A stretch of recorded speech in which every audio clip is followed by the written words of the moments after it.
He tried to take my children, refused to pay a single dollar unless forced, and called me a leech.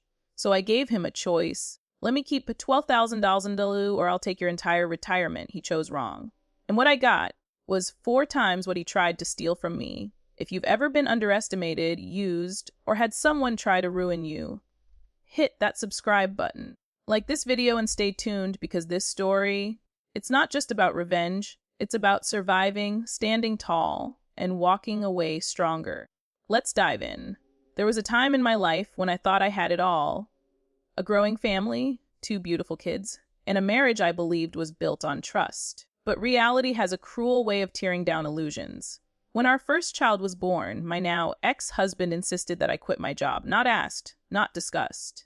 Insisted. You should be home with the baby, he said. I'll handle the finances.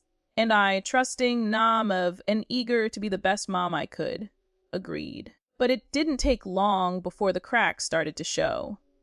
By the time our second child was 2 years old, I discovered he'd been having an affair. I wish I could say that was the worst part, but it wasn't. What followed was years of verbal, emotional, and even physical abuse. Not just toward me, but eventually toward our children. The moment he laid a hand on our eldest was the moment I snapped. I kicked him out that very night. That was in 2012. I thought removing him from the house would bring peace. But in many ways, the real war started after that. With no job, no family support, and 2 young kids, I was cornered. I couldn't afford daycare, which meant I couldn't work. He knew that. And yet, he refused to give me a single dollar to support our children. The courts haven't ordered me to give you a dime. That was his favorite line, over and over again. He weaponized money, lied to the bank to freeze my accounts, even assaulted me when I filed for divorce. But eventually, finally, the judge stepped in. 6 months after he was gone, the court ordered him to pay $2,562 per month in child and spousal support. Of course, he ignored that too. It wasn't until garnishment kicked in, taking money directly out of his paycheck, that he began paying. By then, he owed over 6,000 lozen in back support. I used that leverage to get permission to move my children and me away from him.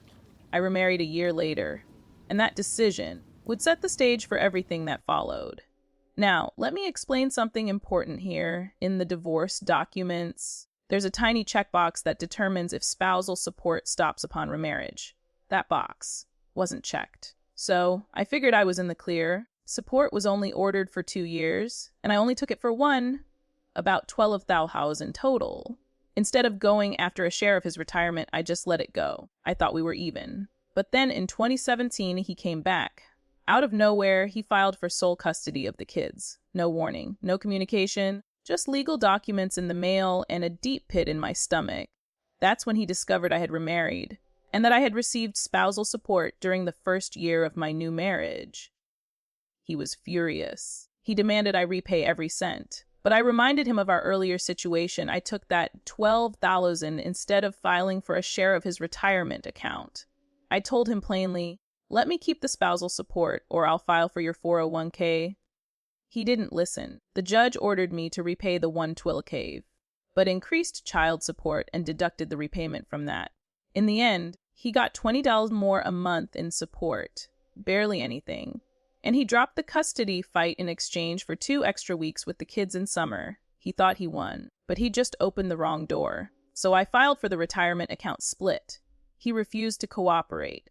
For 4 long years, he dragged the process out, stonewalling paperwork, missing deadlines, making excuses.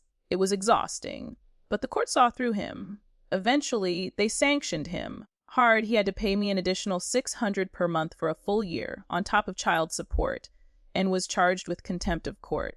Finally, in May of 2021, after nearly a decade of battles, I received the disbursement from his 401k, and when I saw the amount, my jaw dropped. It was 4 times what I had originally taken in spousal support. I had guessed it might be around $12,000, but what I received was far, far more. Let's just say, if he had let me keep the original, walked away, I never would have touched his retirement. But he played stupid games and won the stupidest of prizes. You'd think that would be the end of it, right? Wrong. Months later, I got an email from his new fiancée. She was livid. It's your fault he won't marry me. she wrote. You cleaned out his retirement.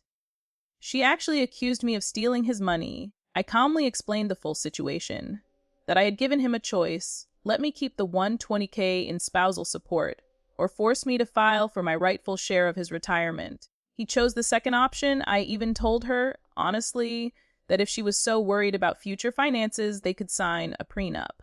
Problem solved, her response. I shouldn't have to sign a prenup because you robbed him. That's when I knew some people only see what they want to see. The man who once tried to bankrupt me, manipulate the courts, and steal my children, lost thousands more than he ever planned to give. He tried to bully me into silence. I outlasted him. He tried to intimidate me legally. I outmaneuvered him. He tried to take everything from me, and ended up paying the price for years. And the most ironic part, I never wanted revenge. All I wanted was peace and fairness. But when he forced my hand, I didn't get angry. I got even legally, calmly, and permanently. Sometimes, the best revenge isn't rage. It's patience. It's letting people dig their own hole, and choosing to walk away just before they fall in. Justice isn't always about making noise. Sometimes, it's just watching silence do the work. If you've ever had to fight for what's right, drop a comment below and tell us your story.